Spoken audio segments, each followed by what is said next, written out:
My name is Raman Sidhu, and I am moderating this conversation today on digital talent. I'm the global head of OD and learning at Shell at a business called Global Commercial. Have been in Shell for 25 years and based here in Singapore, and really look forward to an engaging conversation today. Yeah. Hi, good afternoon. My name is Anshul Punhani. I'm the Chief Marketing Officer for Monster.com, APAC and Gulf. I'm based out of India with Monster for about 8 years. I guess I can contribute to this panel and give you some great ideas. Thank you. Hi, good afternoon, everyone. My name is Carolyn Chimperi. I'm a long-term management consultant. My most recent role is with Chief Digital Officer for a large Malaysian conglomerate that has about 100,000 staff across 60 companies, and previously with KPMG. Hi, my name is Sanjeev Somasundaram. I am from the talent acquisition fraternity, but I would say I'm not in the business of hiring people. I'm in the business of connecting hope, skills to opportunities. Been with Google for the last 8 years. At this point of time, I lead the campus hiring for Google across APAC. Yeah, that's me. I'm very happy to be a part of this panel, as well as very humbled in the midst of this august crowd. Thank you, Sanjeev. And let's get going with this. So in terms of the context, the topic we have today is how difficult it is to source digital talent. And I think before we get into the topic itself, I wish to sort of just share few of my perspectives. We in Shell, we have been speaking about digital for some time now, and of course we are a traditional company, more sort of structured, organized, and in the oil and gas sector. We also have Google here. We've got a Monster.com view here. So we will get a sort of a more balanced outlook in terms of what's happening in the digital space, what's happening in attracting digital talent. One view we are forming in Shell, at Shell, is that digital by itself, of course, is not a business by itself. Digital is sometimes seen as a disruptor to the business model itself, so it's more transformative.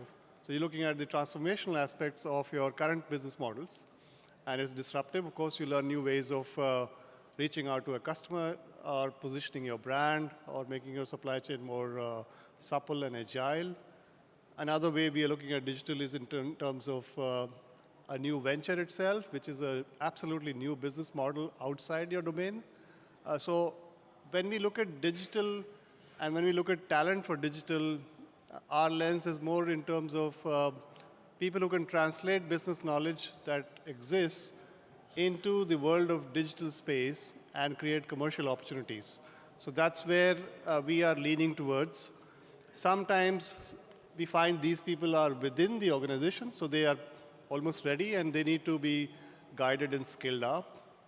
And at other times we find there is talent outside, people who have more varied and diverse experience, and you would like to have them on board into your ecosystem. So multiple ways of how we are looking at it. But let me start with a question here, Anshul, to you. In terms of what's your experience in terms of how difficult it is to attract digital talent? Yeah, I think, Raman, one point that you really highlighted, it's transformation as the first step. So when you look at businesses who have been operating traditionally or otherwise, and especially in the APAC Singapore market that we are in, which is a candidate short market when it comes to digital. When you look at candidate short, it is actually in form of skills, it's form of an experience. Yeah. When you're giving your mainstream transformation of business to a new talent who's coming in, or you're upskilling, upgrading some talent, which is also quite a big policy, what comes up front or in front of your face is to acquire this top-tier talent, you need to invest in terms of a higher wage bill. The higher wage bill happens because the demand is high and the supply is short. So when that happens, in that scenario, actually, the first challenge that you hit is a cost hurdle, because directly there is no business intent. And apart from that, the experience itself brings in the factor that when these guys are inside, how you manage the engagement inside, how you keep the employer brand more active, how you keep them with you rather than going out. And when these companies bring this unique talent into their ecosystem, Yes. tell us how do they sort of adjust into that environment? Because some organizations are beginning to get Right. onto that journey. Right. They're traditional organizations. They are operating the traditional business channels. And here you bring a hot digital talent Absolutely. and say, okay, come and do magic in my organization. See, when we have seen the hurdles from most of the companies that we face across the region, not just APAC, I look after APAC and Gulf, so from a perspective of looking at India, which is a little more mature from a digital talent market. Yeah. Southeast Asia market, some of the basics which come into play is that how you have attuned your internal policies. Yeah. Did you modify your internal policies of acceptance? That one, this role will have a specific, very strong KPI, which would be linked to a particular ROI, which you'll not see tangibly. Okay. So by keeping an open door policy of where ideas is the most critical element, because they will try and bring in new wave. Absolutely. And that new wave will, at a lot of time, will have a hurdle to the existing traditional ways. Yeah. You're transforming traditional. And the talent which is actually professed in the traditional way may even find themselves insecure. But that's a great point you make. And on that note, Caroline, if I can bring you in terms of what's your perspective as a sort of experienced senior consultant in terms of looking at challenges in sourcing digital talent. Yeah. I think there's a lot of challenges these days with sourcing digital talent. The reason being that everyone's trying to do some form of digital transformation or innovation. And to actually attract the top tier talent is actually very difficult. The reason being that with the top tier talent, they would be very attracted to roles such as, with Facebook, with Google, as well as different startups. So what happens to the rest of the more traditional companies that are out there? How do you make yourself more attractive to such talent? Because this is a real challenge, right? So, I would always recommend with HR teams to really think about, well, if you want your workforce to be agile, how about you start being agile yourself? Don't be stuck with your traditional banding of what you should offer and can offer. Start thinking about long-term, what can this talent really do for your business model and for your organization? And how much do you really want them and what you're prepared to do to secure this particular talent? If you can answer that question and allow yourself to be flexible in the way that you make your offer, I think that's really important. Because, for example, if you're a young man in your 20s, but you're the top tier talent for a particular digital niche, for example, you're probably not too interested in, having healthcare for all your family because you don't have kids and you're not married, for example. Maybe for him, it's more interesting to be able to have a very decent budget in terms of training, in terms of attending conferences and upskilling. So it's really looking at what can you do about making yourself attractive to that particular person at that point in time. Well, thank you. And I think, Sanjeev, when I think of Google, you guys don't think going digital, right? We live and breathe. Yeah, because that would be quite ironical. So I think here, I'm very keen to hear your perspective because you at Google, you are spearheading that digital revolution and the ways of working.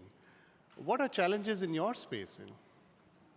So as rightly said by Caroline as well as Anshul, these are all external factors, demand, supply, how do you engage with them? Also, from an external perspective, one thing we also need to keep in mind is that the typical talent that we speak about, it's very fragile. In the sense, they need to be strongly connected with in terms of purpose, in terms of objective. So that's these are all external factors. Let me throw some light on some internal factors as well. So, we speak about all of these things. Yeah. But when we speak about sourcing per se, there is an issue with the talent acquisition fraternity itself. If you look at a recruiter's profile or a sourcer's profile, take the job description 10 years back to now. It's the same thing, you just with a couple of extra lines. Actually, the talent acquisition team itself has not upskilled.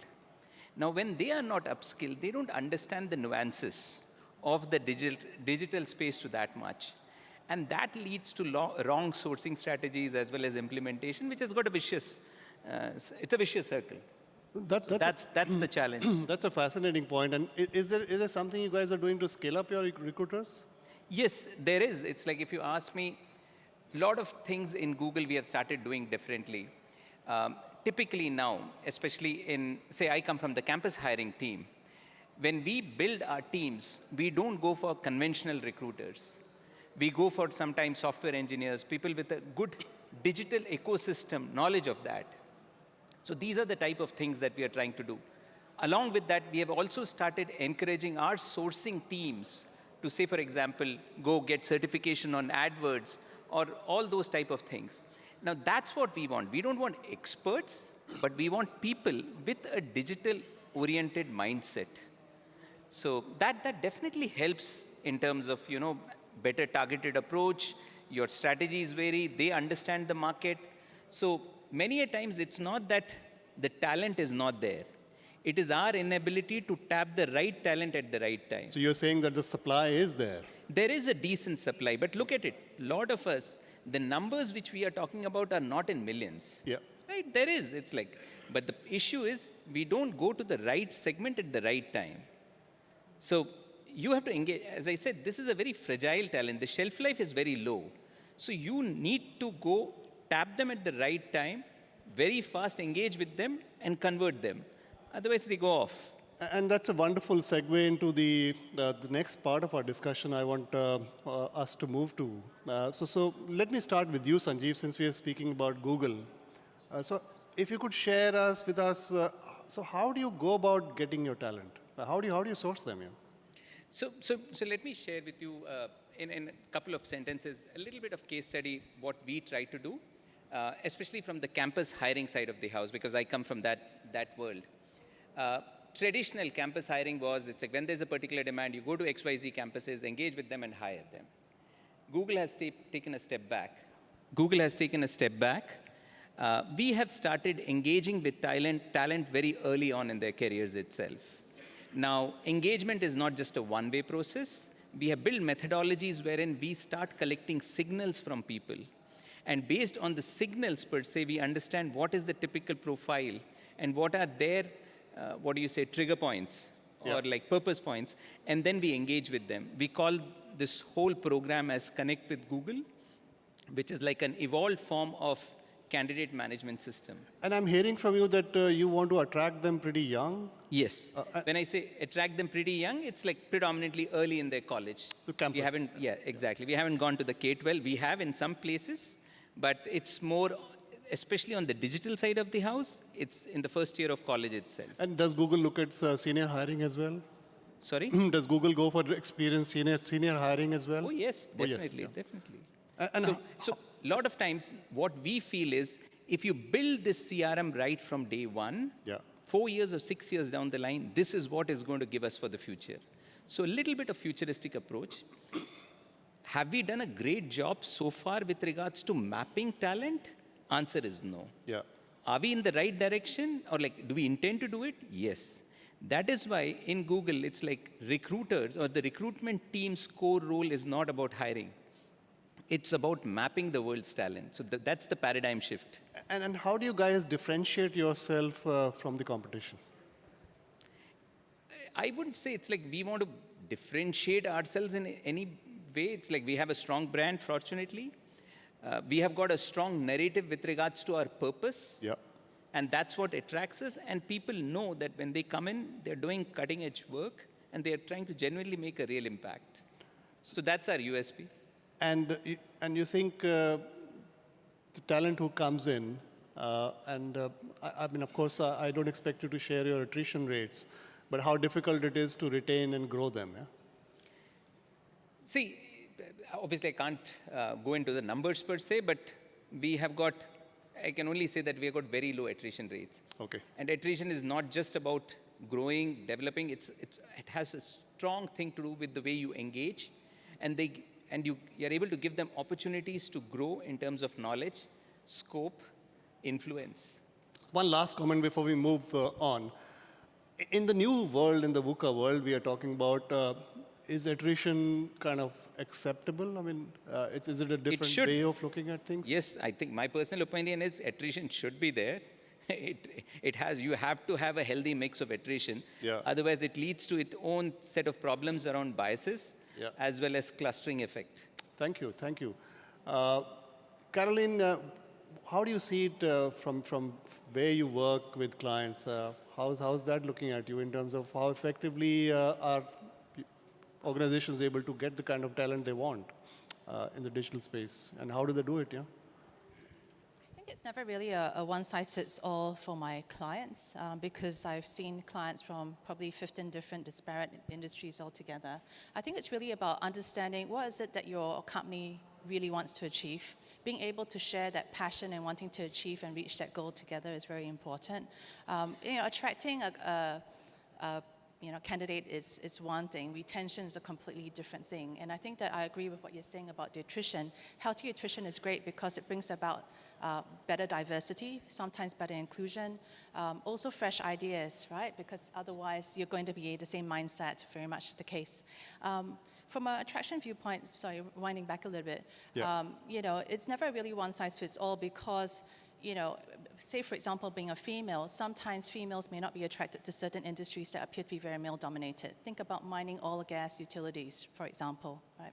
So it's about making sure that you know what you're after in HR, planning ahead, because I think quite often hiring managers don't do a great job in terms of sharing with HR in advance. When I say in advance, I mean easily 6-12 months in advance, what sort of talent you're after. It's usually a case of, I need that talent yesterday, get me this profile now. And that really doesn't work. If you're trying to attract the top talent in digital, it's usually a 6 to 12 month hunt.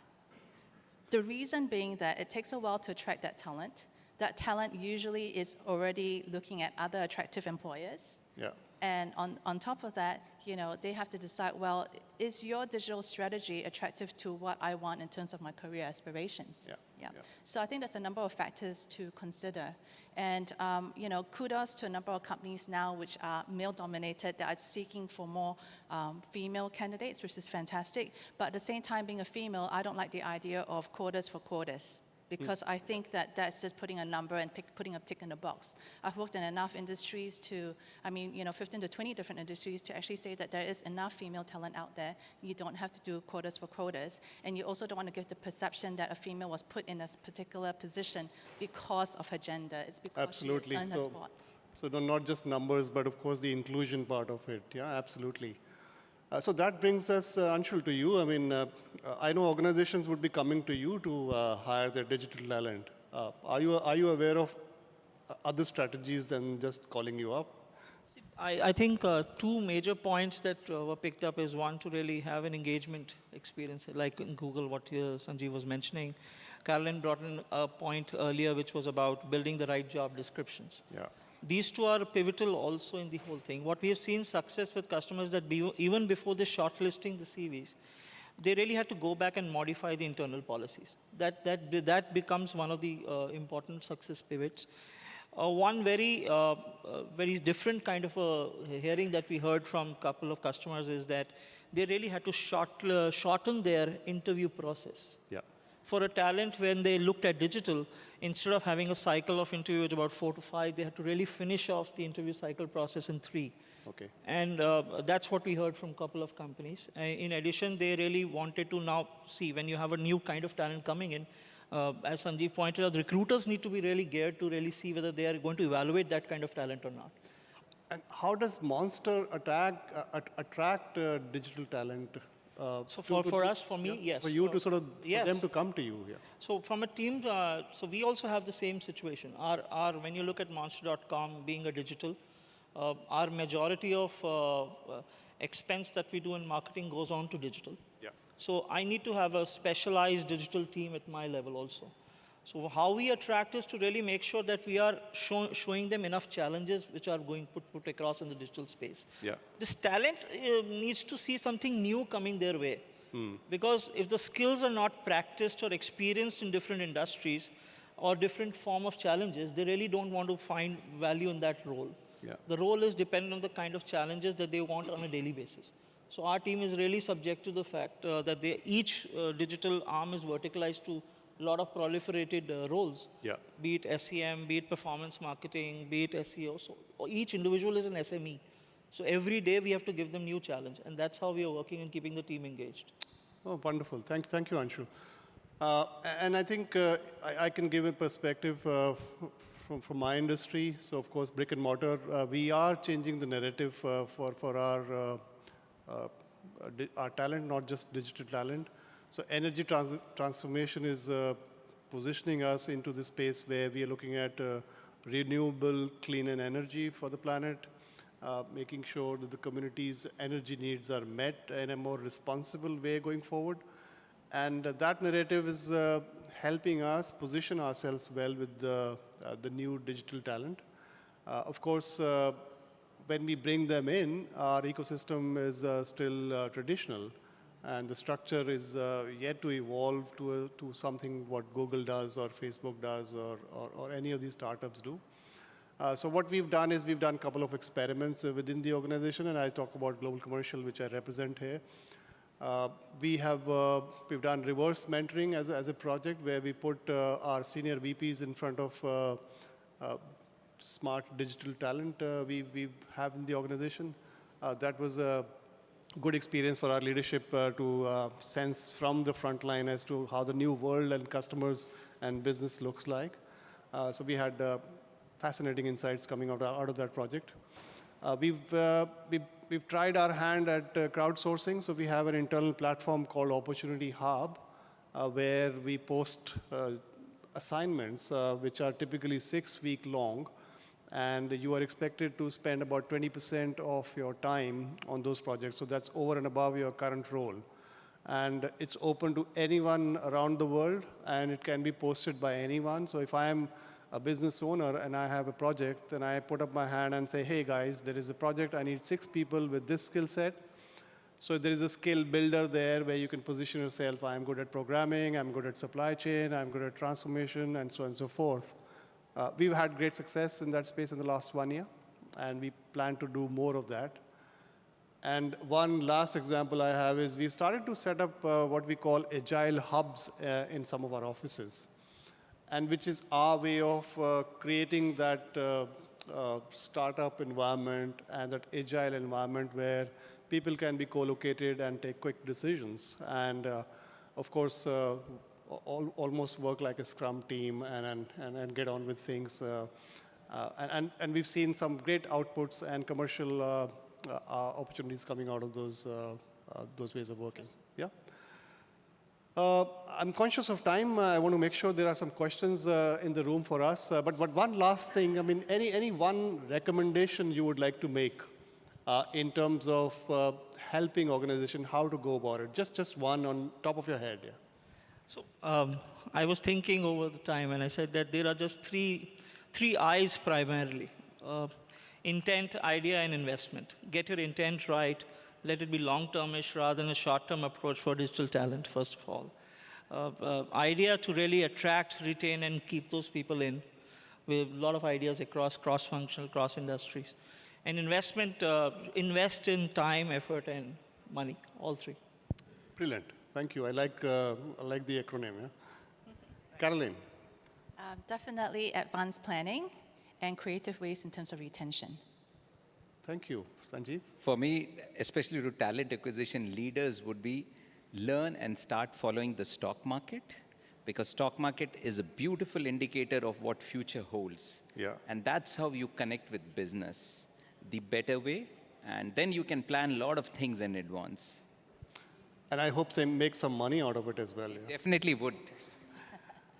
All right. So I think we still have a couple of minutes before we close. So would encourage any question in the audience, anything you wish to ask, put your hand up. We'll hopefully get a mic to you.